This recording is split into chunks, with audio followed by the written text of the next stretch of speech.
अधर्मस्य ग्लानिर्भवति भारत अभ्युत्थानम् अधर्मस्य तदात्मानं सृजाम्यहम् परित्राणाय साधूनां विनाशाय च दुष्कृतां धर्म संस्थापनार्थाय संभवामि युगे युगे।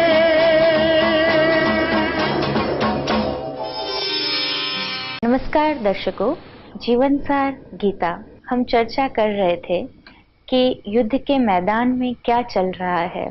हमने बहुत ही विस्तार से जाना युद्ध के मैदान में, अर्थात ही कि जिसे कहा गया धर्म क्षेत्र और कुरुक्षेत्र। धर्म क्षेत्र माना जहाँ पर धारणाएं, अच्छे कर्म किए जा रहे हैं, वो स्थान, वो धर्म क्षेत्र। परंतु आज हम देख रहे हैं वो धर्म क्षेत्र आज जो है रिप्लेस हो चुका है कुरुक्षेत्र से, अर्थात के युद्ध की स्थिति से। तो जब ये युद्ध, ये शब्द मन में आता है तो और भी अनेक प्रश्न हमारे मन में उमड़ रहे हैं और इन सभी का हल आज हम लेंगे ब्रह्मा कुमारी शिवमणि बहन से। तो बहन जी, आपका बहुत बहुत स्वागत है। नमस्कार। ओम शांति। ओम शांति। जब हम बात कर रहे हैं धर्म क्षेत्र, कुरुक्षेत्र, ये सारी बातों की, युद्ध के मैदान की, तो आपने बहुत अच्छे से बताया पिछली कड़ी में कि पिछले एपिसोड में कि युद्ध का मैदान जो है उसमें क्या चल रहा था। परंतु जब युद्ध का मैदान है तो ज़रूर उसमें पात्र भी होंगे, कैरेक्टर्स भी होंगे, अर्थात आमने सामने युद्ध हुआ है। तो हम सभी ज़रूर विस्तार से जानना चाहेंगे कि ये युद्ध के मैदान में मुख्य पात्र या प्रधान कौन कौन थे। गीता के पहले अध्याय के 7वें श्लोक में यहाँ पर दुर्योधन कहते हैं, अस्माकं तु विशिष्टये तान् विबोध द्विजोत्तमा नायक मम सैन्यस्य संज्ञार्थं तान् ब्रवीमिते।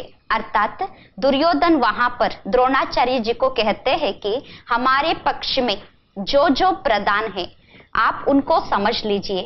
आपका जानकारी के लिए मैं अपने सेनापतियों के बारे में, जो मेरे सैन्य में हैं, उनके बारे में मैं आपको समझाता हूँ। ऐसे यहाँ पर दुर्योधन कहते हैं। अर्थात युद्ध के मैदान में जो जो प्रधान थे उनके बारे में मैं समझाता हूँ। वहां पर एक पांडव की सेना थी, दूसरा कौरवों की सेना थी। जो कौरवों की सेना में जितने भी नाम हम सुनते हैं, कौरवों में तो हम 100 कौरवों के बारे में सुनते हैं, ऐसे पांडवों के बारे में 5 पांडवों के बारे में सुनते हैं। जब 100 कौरवों के बारे में सुनते हैं तो हर एक कौरव का नाम जो है वो दूर से ही आता है। बिल्कुल। और एक ये मेरे मन में कई समय से प्रश्न भी चल रहा था कि माता पिता चाहे कोई भी हो, उनके बच्चे कोई भी हो, चाहे वो बच्चे को कुछ आता भी ना हो, परंतु नाम बहुत अच्छे अच्छे रखेंगे, वैल्यू बेस्ड अर्थात गुणवाचक नाम रखेंगे।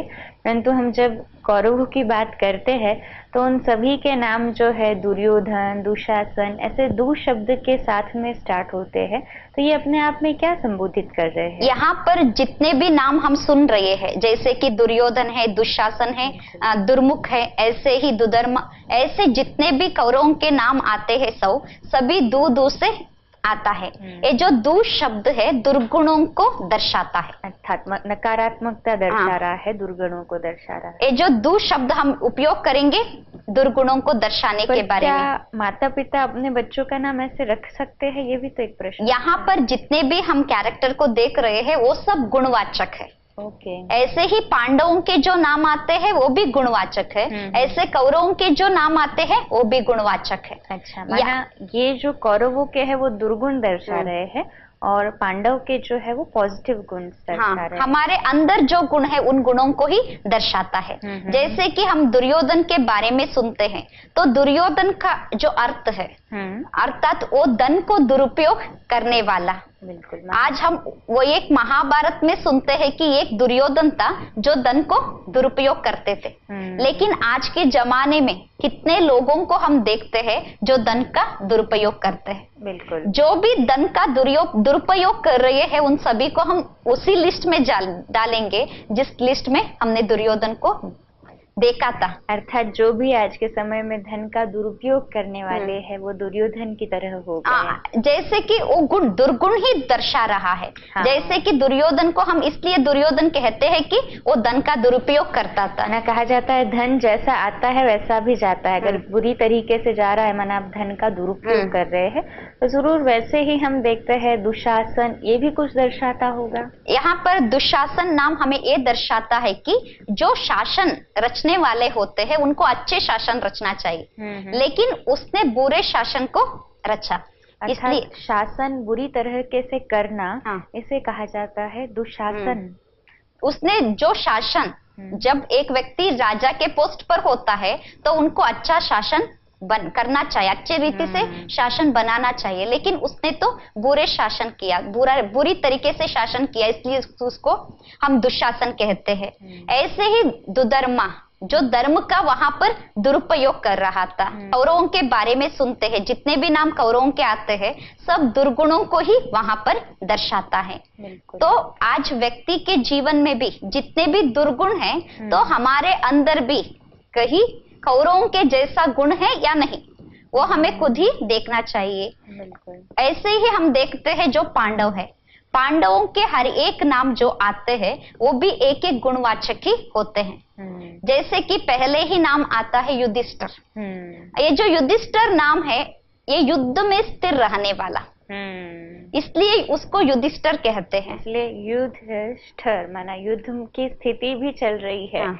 जैसे आपने बताया युद्ध माना अपने आप से भी युद्ध हो सकता है कि हम जैसा चाहते वैसा नहीं हो पाया, तो उस स्थिति में भी मन स्थिर हो, तो इसे हम युधिष्ठिर कह सकते हैं। जैसे कि हम महाभारत में ऐसे बहुत सारे दृश्य को भी देखते हैं, वहां पर थोड़ा भी हलचल होता था, जैसे कि कौरव कुछ बुरा कर देते थे तो वहां पर जो दूसरे पांडव थे वो तुरंत रिएक्ट करते थे, लेकिन युधिष्ठिर जो थे वो स्थिर थे।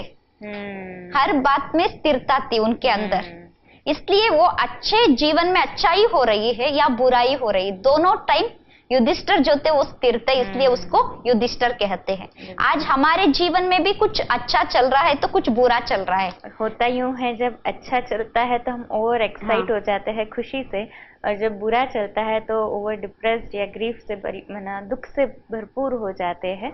तो ये एक्साइटमेंट चाहे अच्छी तरफ से या खुशी वाली हो या बुरी तरफ से हो, नेगेटिव वाली हो, कहीं ना कहीं हमें स्थिरता से तो विचलित कर ही रही है। तो हमारा मन स्थिर होना चाहिए युधिष्ठिर के जैसा। बिल्कुल। तब जब मन स्थिर होता है, सुख हो या दुख हो, खुशी हो, कुछ भी हो हमारे जीवन में, लेकिन हमें स्थिरता से रहना सीखना चाहिए। अगर मेरे अंदर वो स्थिरता है तो मैं उस क्वालिटी की व्यक्ति हो सकती हूँ जो युधिष्ठिर को हम देखते हैं, युद्ध के समय में भी उनका मन स्थिर था। बिल्कुल। ऐसे ही पांडवों में हम दूसरे शब्द सुनते हैं भीम का। जब भीम नाम सुनते हैं तो कहते हैं भीम बहुत शक्तिशाली था। बिल्कुल, बलवान। हाँ, बलवान था, लेकिन ये भी गुणवाचक नाम है। आज हम जितने भी लोगों को देखते हैं, जैसे भीम को हम देखते हैं तो भीम का जो शरीर था वो बहुत बड़ा दिखाते हैं। बहुत मजबूत और बहुत बड़ा, जैसे कि वो 7 फुट लंबा और ऐसे ही मोटा ऐसे दिखाते हैं। आज भी दुनिया में इतने सारे लोग हैं, जितने लोगों को हम देखते हैं कि किसी किसी का तो पर्सनालिटी परफेक्ट होती है। पर्सनालिटी परफेक्ट इसलिए कहते हैं कि वो व्यक्ति एक 6 फुट हाइट है और एक 60 kg वेट है, तो उसको देखकर सभी कहते हैं इनका तो पर्सनालिटी परफेक्ट है, ये व्यक्ति बहुत मजबूत है, लोग समझते हैं। लेकिन आज हम ऐसे भी व्यक्तियों को देख रहे हैं, देखने के लिए पर्सनालिटी परफेक्ट होते भी उस व्यक्ति के आगे अगर जाकर हम कोई शॉक वाला न्यूज सुनाएंगे तो तुरंत हार्ट अटैक हो जाते हैं। देखने के लिए शारीरिक रूप से उसका पर्सनालिटी परफेक्ट थी, लेकिन उनका मन वो बहुत वीक था। वीक होने के कारण एक छोटी सी बात को भी वो सहन नहीं कर सका। ना यूँ कहा जा सकता है भीम जो गुण दर्शा रहा है कि शारीरिक जो स्थिरता या शारीरिक शक्ति के साथ साथ मानसिक रूप से भी शक्तिशाली होना। ये भीम शब्द भी गुणवाचक शब्द का अर्थ है, अर्थात उसमें मनोबल ज्यादा था। बिल्कुल। ऐसे दिखाते हैं कि उसने पर्वत को उठाया, लेकिन व्यक्ति पर्वत को नहीं उठाता है, लेकिन उसका मन इतना स्ट्रांग था, इतना शक्तिशाली था। अगर उनके आगे पर्वत की जैसी परिस्थिति भी आती थी तो भी वो अपने मनोबल से उस पर विजय पा सकते थे। बिल्कुल। आज एक हंसी वाली बात इस पे से याद आ गई कि व्यक्ति वही है परंतु स्थिति बदलते ही कैसे उसकी रिएक्शन बदल जाती है कि एक व्यक्ति को जब खुले मैदान में दौड़ने के लिए कह दिया जाए तो वो दौड़ता है, उसकी गति जो है हम सोचे कि कितनी गति से दौड़ सकता है। दूसरा, जब उसे कहा जाए कि आपको एक रेस में दौड़ना है, कंपटीशन में दौड़ना है, तो जैसे ही उसके मन में ये आ गया कि अभी मुझे रेस में दौड़ना है, कंपटीशन में दौड़ना है, तो उसकी मन की शक्ति ऑटोमेटिकली बढ़ जाती है। तीसरा, यदि उसके पीछे शेर दौड़ रहा है तब उसे दौड़ना है तो उसके मन की जो स्थिति है एकदम टिप पर पहुंच जाएगी कि मुझे अपनी बेस्ट देना है क्योंकि मुझे अपने आप की रक्षा करनी है। जैसे आप दर्शा रहे हैं, भीम भी कहीं ना कहीं अपने टिप वाले परफॉर्मेंस पे था कि उसके मन की स्थिति जो थी एकदम शक्तिशाली थी। ये भीम शब्द ही हमें दर्शाता है कि मनोबल वाला। बिल्कुल। भीम शब्द ये जो गुणवाचक, उसका अर्थ है मनोबल, ज्यादा था। आज भी हम जो सुन रहे हैं, व्यक्ति के अंदर अगर मनोबल है, शारीरिक रूप से वो बहुत वीक भी हो, अगर उसके अंदर मनोबल ज्यादा है तो कि वो किसी परिस्थिति को सहज रीति से पार कर सकते थे। ऐसे ही अगर हमारे अंदर मनोबल ज्यादा है, मनोबल होने के बाद अगर हम शारीरिक रूप से वीक भी है तो मनोबल होगा तो हम कुछ भी कर सकते हैं। जैसे कि आपने बताया कि शेर आ गया, मुझे मेरा जान बचाना है, उस समय वो व्यक्ति अगर शारीरिक रूप से बहुत वीक भी है तो बिल्कुल दौड़ेगा। मैंने तो हालांकि ये भी देखा, जब भूकंप हुआ था उस समय मैं वहीं थी भुज में, 26 जनवरी 2001 का। कितने सालों से एक व्यक्ति पैरालाइटिक था, काफी उम्र के वो व्यक्ति थे, बुजुर्ग व्यक्ति।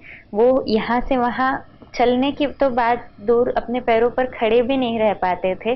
और जब भूकंप आया तो उनकी मानसिक शक्ति इतनी बढ़ गई कि वो चल कर गए और उन्होंने अपने जो विंडो था उसके नीचे उड़ी मारी, कूदी मारी, अर्थात वो एकदम ओके पूरी पैरों से चल कर गए। मैंने देख सकते हैं हम मन की स्थिति बदले तो हम कोई भी, वो एक पेशेंट भी अगर चल सकते हैं, उससे हमें ये मालूम होता है कि शारीरिक रूप से हम शक्तिशाली है या नहीं। बिल्कुल। ये हमारे विचारों के ऊपर कोई डिफरेंस नहीं करता है, लेकिन डिफरेंस यहाँ पर है, अगर मन से हम स्ट्रांग है तो शरीर ऑटोमेटिकली सहयोग देगा। इसीलिए यहाँ पर जो भीम को इसलिए दिखाते हैं कि उसमें इतनी ज्यादा शक्ति थी। वो शक्ति, उनके पास भी ज्यादा सेना है इसलिए शक्ति नहीं थी, भीम के अंदर मनोबल ज्यादा था। ऐसे अगर हमारे अंदर मनोबल ज्यादा होगा तो शारीरिक रूप से कैसे भी होंगे तो जो चीज हम हासिल करना चाहते हैं वो हासिल कर सकते हैं। तो इसलिए भीम को मनोबल वाले कहते हैं। तो हमें भी उस गुणवाचक नाम को सुनकर हमारे मन के अंदर जो बल है उसको क्या करना है, जागृत करना है, बढ़ाना है। तो बहुत अच्छे से आपने हमें ये जानकारी दी कि युद्ध के मैदान में जो प्रधान थे उसमें से मुख्य कौरवों की तो बात कर दी, पांडवों के ऊपर हम चर्चा कर रहे थे जिसमें युधिष्ठिर और भीम के बारे में जाना, परंतु समय के अभाव होने की वजह से हम जरूर अर्जुन के बारे में और बाकी के भी जो पात्र है, सहदेव और नकुल, इनके बारे में भी विस्तार से आपके साथ जानकारी लेंगे ही। आज आपने इतनी अच्छी हमें इन्फॉर्मेशन दी, इसके लिए आपका बहुत बहुत धन्यवाद है। नमस्कार। ओम शांति। दर्शकों, हमने जाना जो युद्ध के समय में भी अपनी बुद्धि को स्थिर रख सकता है वो है युधिष्ठिर, और जिसका मानसिक बल इतना स्ट्रांग है कि जिस वजह से उसकी बॉडी या यूं कहो शारीरिक बल भी उसका बढ़ जाता है, तो वो हो गया भीम। ऐसे ही हमारे अंदर जो प्रश्न है उन सभी का हम आगे की कड़ियों में निवारण लेंगे ही। आज आप हमारे साथ जुड़े रहे, इसलिए मैं डॉक्टर डोनिका रूपारेल आप सभी का सहृदय धन्यवाद करती हूँ। नमस्कार। ओम शांति।